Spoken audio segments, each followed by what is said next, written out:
Right, hello my friends and fellow collectors. I hope you all had a good holiday, a nice Christmas and plenty of presents. I know I did.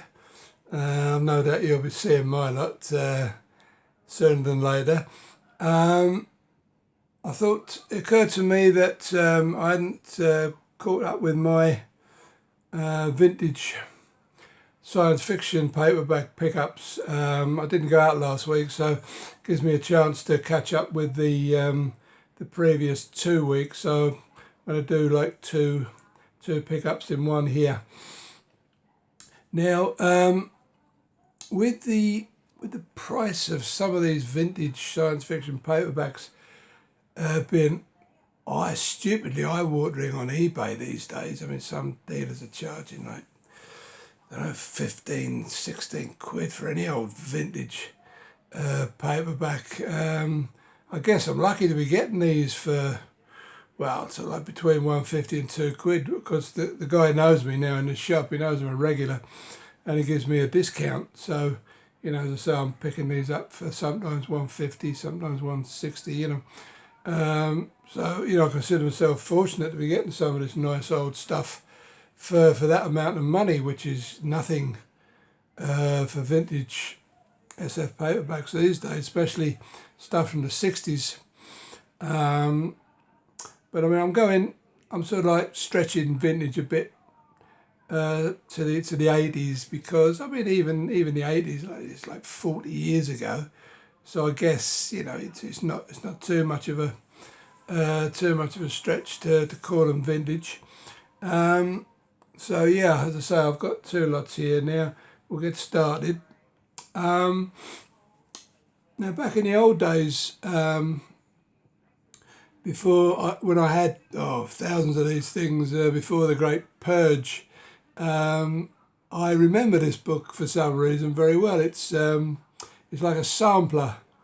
It's got sort of like extracts from science fiction books, from sort of H.G. Wells, Jules Verne, that sort of era, up to 50s, Alfred Bester, Arthur Clarke, Robert Heinlein, very like the classics, and it's just a sampler and a guide for anybody who's new to the genre. And I like this book. I don't know why I got rid of it. Anyway, I've got it back now, and not only that, it's in absolutely mint condition. The usual slight browning to the pages, but say with vintage SF you can't avoid that. So yeah, I was very, very pleased with that one. Now we got sure these are in the right order. Yeah, we got a couple of Gordon Dixon's series. The Dorsai. Yeah, I remember these from way back. Never really read. I don't think I've ever read a Gordon Dixon book. Certainly not a Dorsai book. These are more recent. This is, I think this is round about, where are we, I don't know. Yeah, 1988 vintage, so that's, it's only about 33 years old, but even so, it's in very nice condition. Certainly worth what I paid for it. So, maybe one of these days I'll get round to reading some Gordon Dixon, and that's another one in the series. I mean, look at that for what, 150, 160.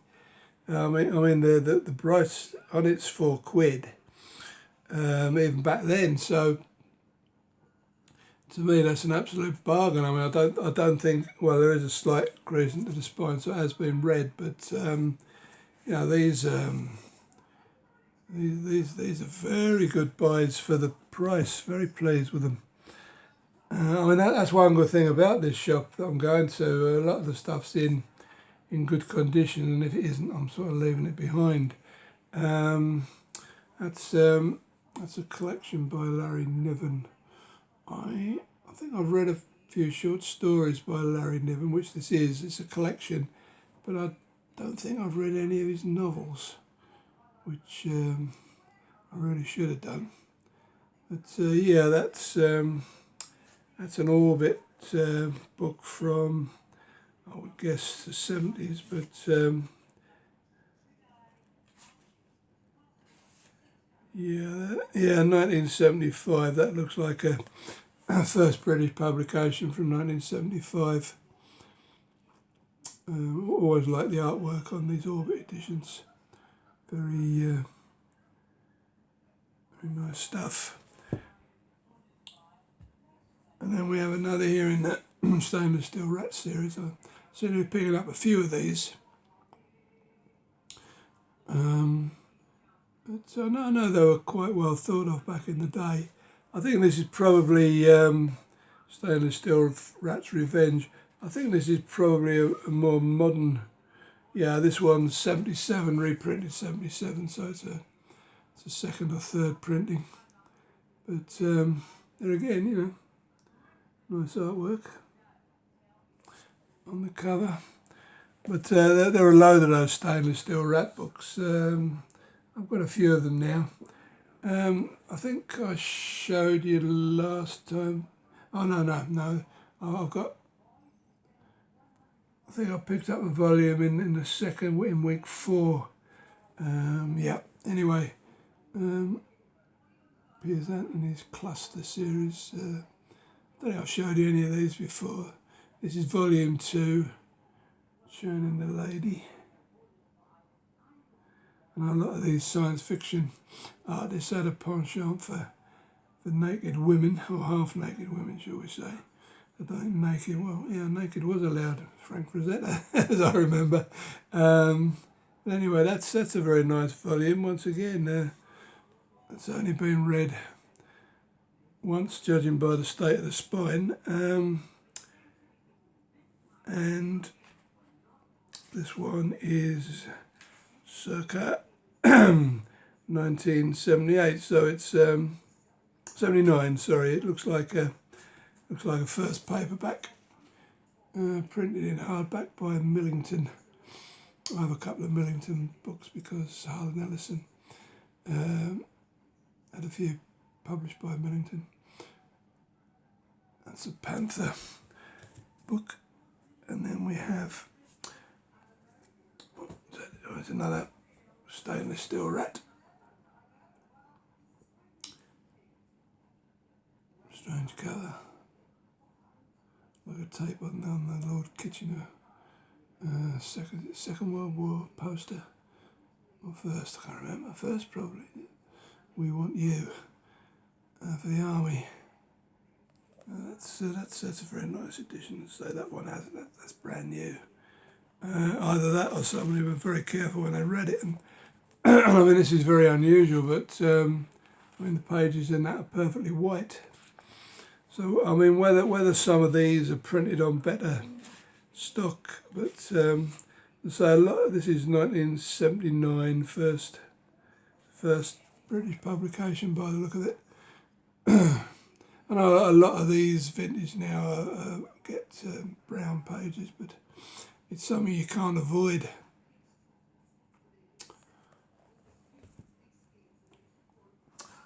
And then we have this nice, again, mint condition, not being read, pages absolutely white. Somebody's obviously put a collection into this shop that's been looking after their books, which I like. I look after mine, I know that. Not Before Time, New English Library, that is new edition 1979. I think it's a novel. John Brunner novels are always quite well thought of. That's a companion volume to the Larry Niven I showed you before. It's another collection by the look of it. Yep. That is Orbit 1975. That looks like a first British paperback edition. I guess they did all of Larry Niven's, judging by the fact I've got 2 in the same series. That is a very interesting one. I've never actually had this book ever. The Transformation of Miss Mavis Ming. It's part of the Dancers at the End of Time series, which ties into the Eternal Champion series.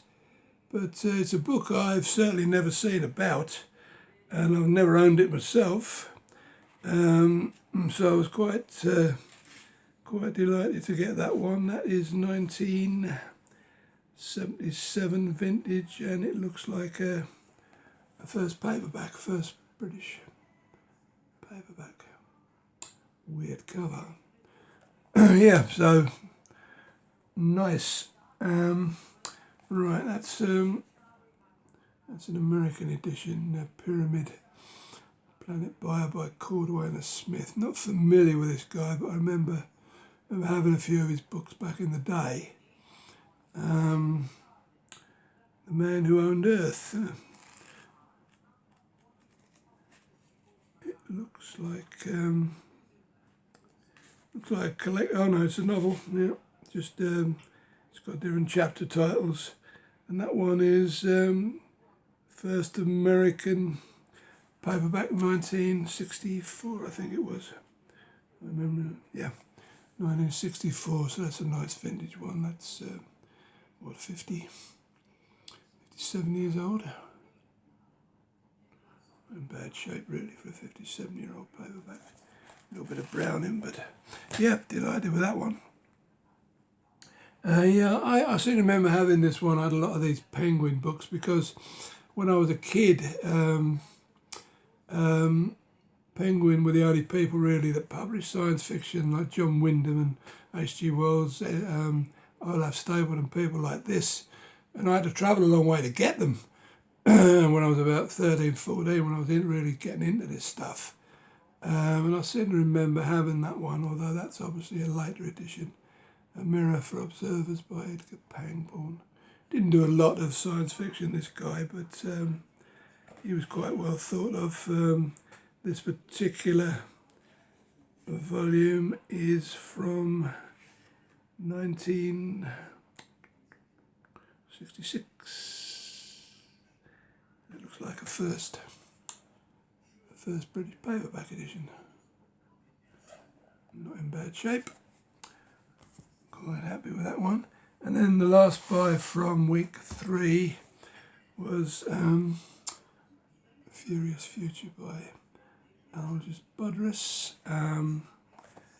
This is a Panther book from,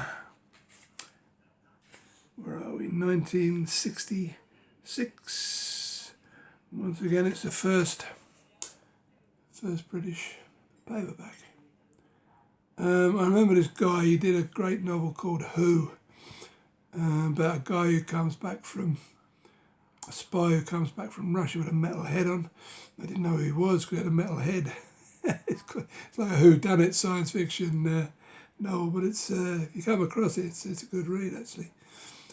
So that was week 3, and then week 4.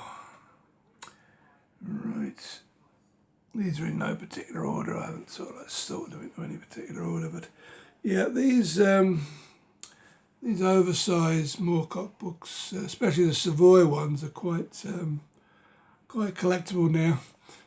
The price seems to be moving upwards. I've read quite a bit of Moorcock, but I've never read this particular one, The Distant Suns.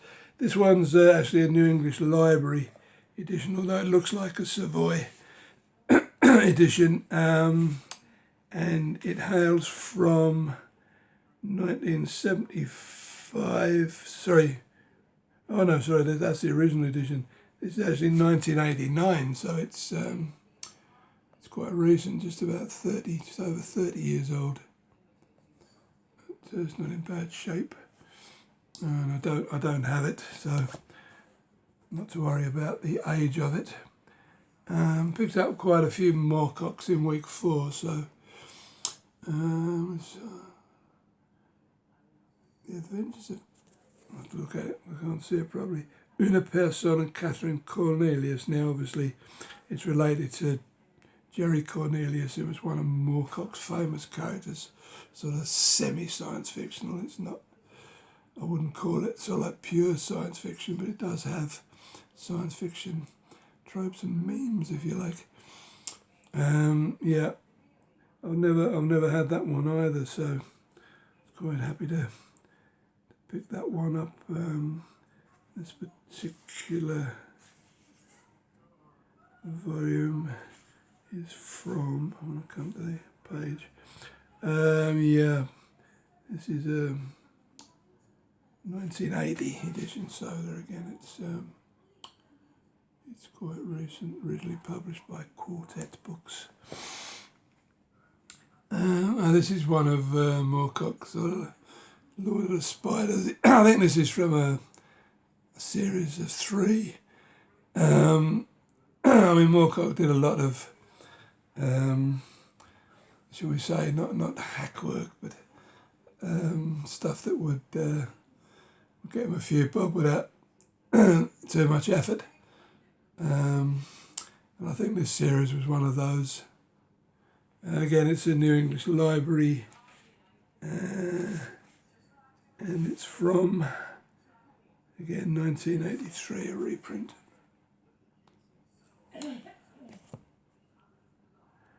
Staying with Moorcook, we've got a collection, The Time Dwellers.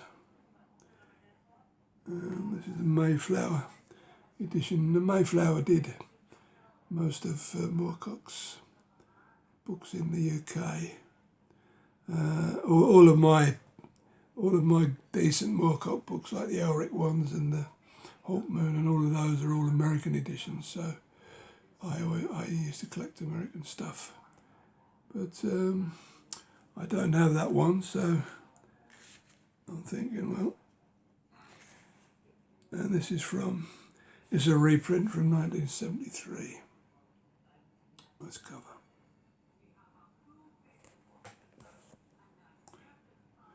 Right, there we have, I must have shown you the cluster number 1, because this is something totally different.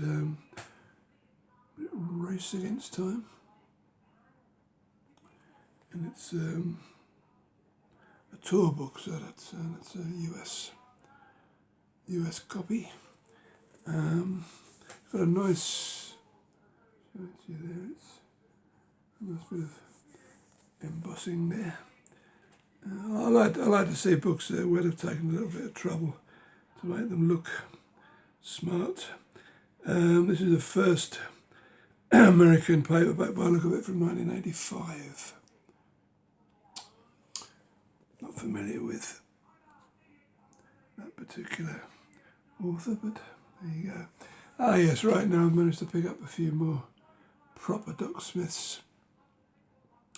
This is Lensman series, second stage Lensman. I'm determined to read one or two of these because, excuse me a minute, I'm getting hoarse already. Too much talking. Excuse me.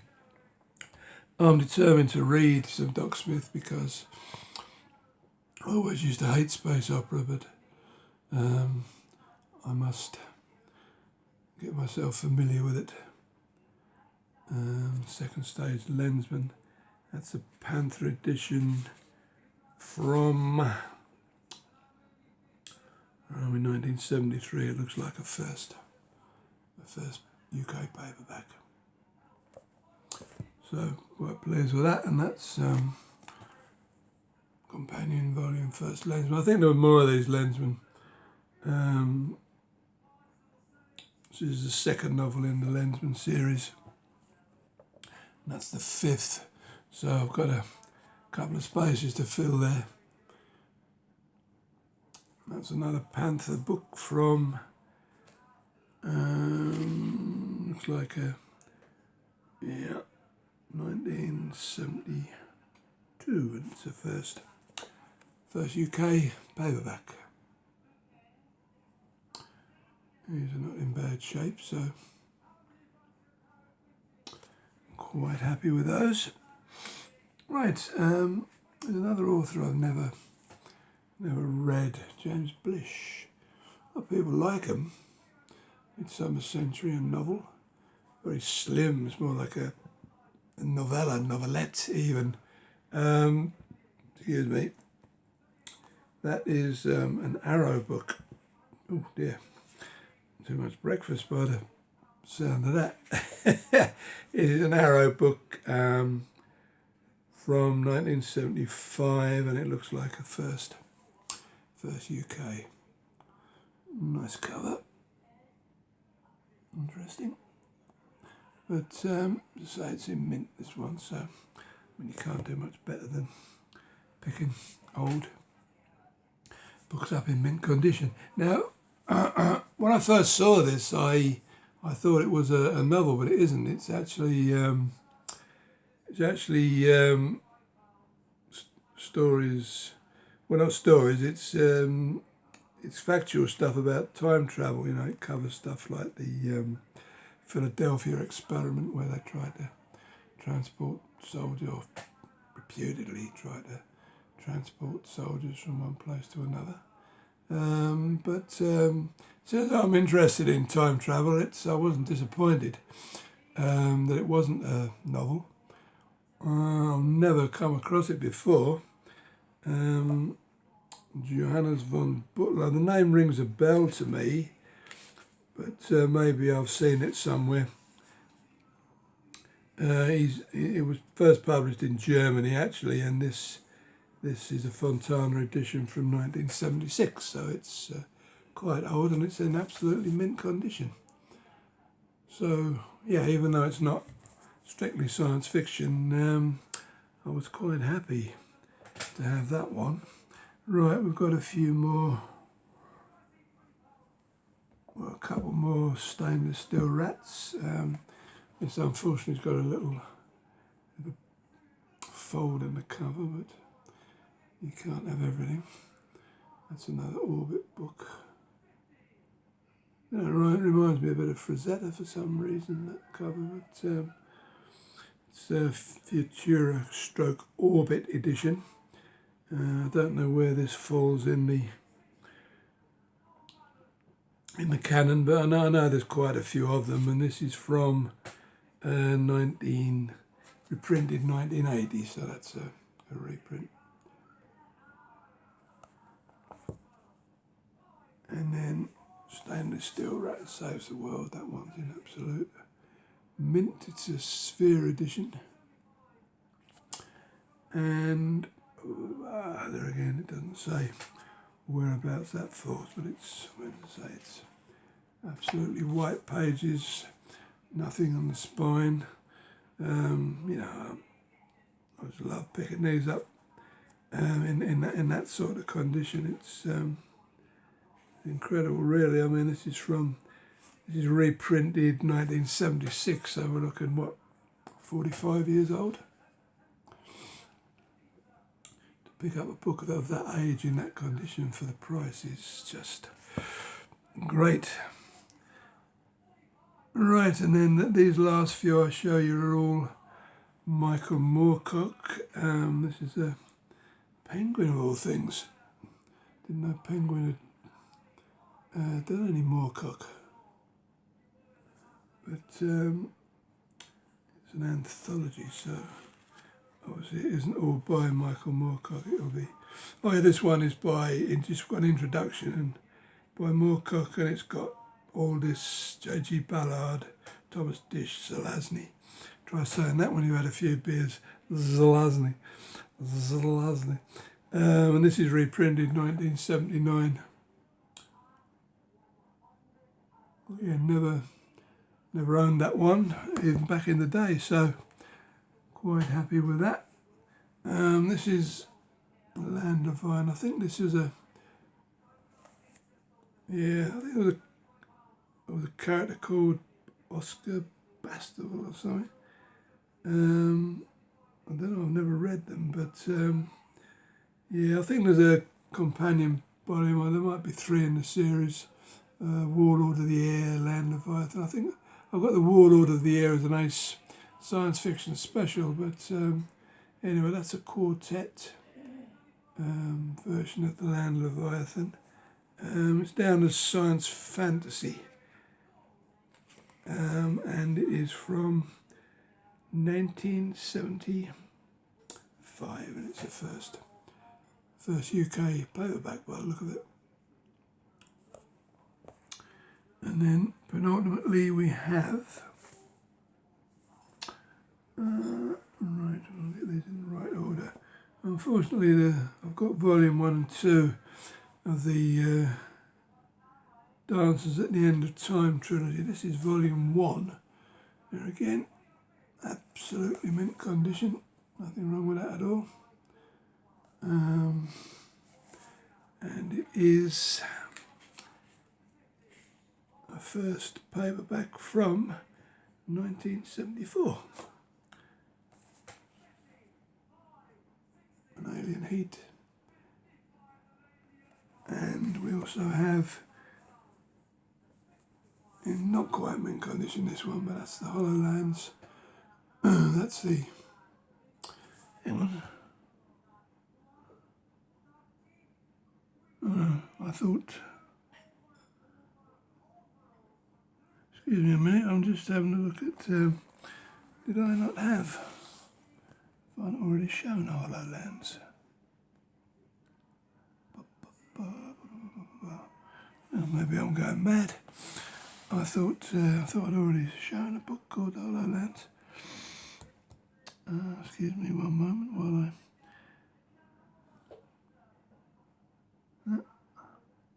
I must be dreaming. Anyway, that's the second in the Dances at the End of Time.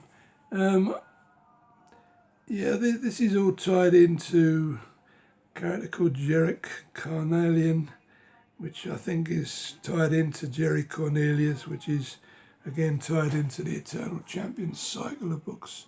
Just by the by, I've got a very nice collection of hardback Moorcook books, which I'll be showing you at some point. I haven't got them all. I'm missing 2 or maybe 3, but they did the complete Eternal Champion. They're all revised and then put into hardback. Lovely set. I will show you those for anybody that might be interested. But yeah, that was the last of the pickups, and that is, again, it's a first UK 1975. Yeah, so there you have it, folks. That was my little, I'll be going out, my little collection. I'll be going out this week, later on this week, and I'll be going into the charity shop, so I will have a few more to show you, hopefully. Next time out, I'll be parading my Christmas pickups. My family bought me some very decent stuff, and I'll be showing you all that gear.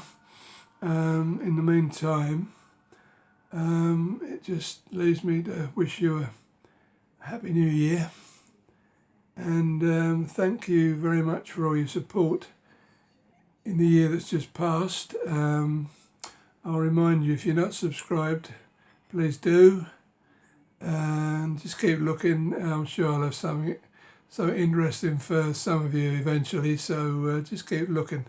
And as I say, thank you once again, and I will see you very soon. Bye bye now.